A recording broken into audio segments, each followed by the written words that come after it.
ប្រាំសីហាថ្ងៃចាប្រវត្តិតែចូលកំណត់ព្រះជីកអង្គចា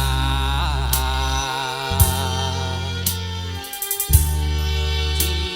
ថ្ងៃប្រវត្តិកម្ពុជាថ្លៃថ្លាដកក្នុងសាវតាខ្មែរជំនាន់ថ្មី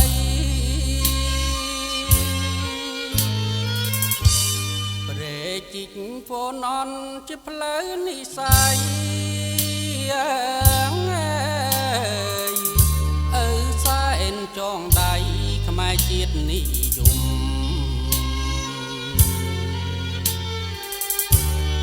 អូ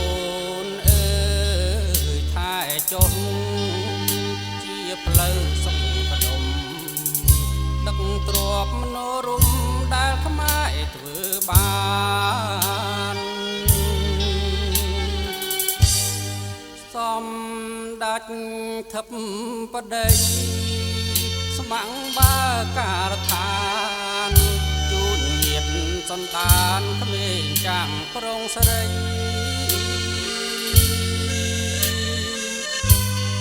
ម៉ែអា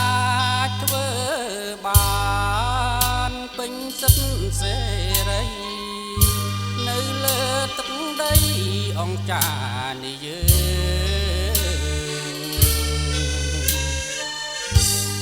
ងសូមគាំទ្រពីដួងចិត្ត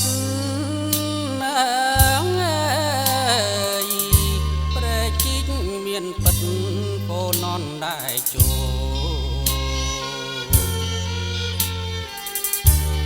ស្នាដៃ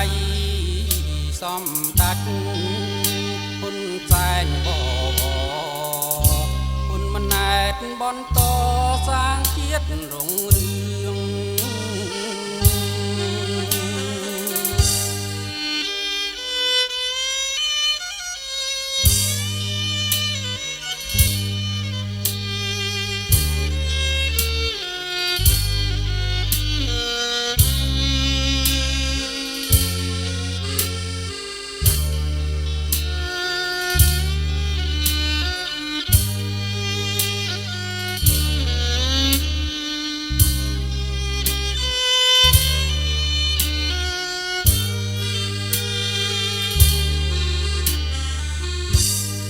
សំ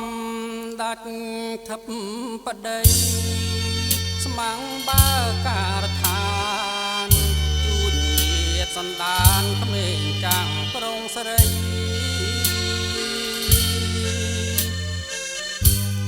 ខ្មែ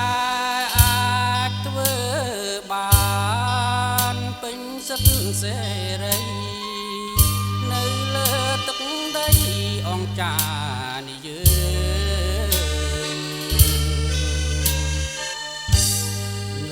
សូមគាំទ្រពីដួងចិត្តព្រះជីកមានពិតពនន់ដែរចូល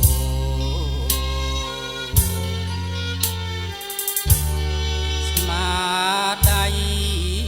សំដាច់ហ៊ុនសែនបវរហ៊ុនម៉ាណែតបន្តសាងជាតិរុងរឿង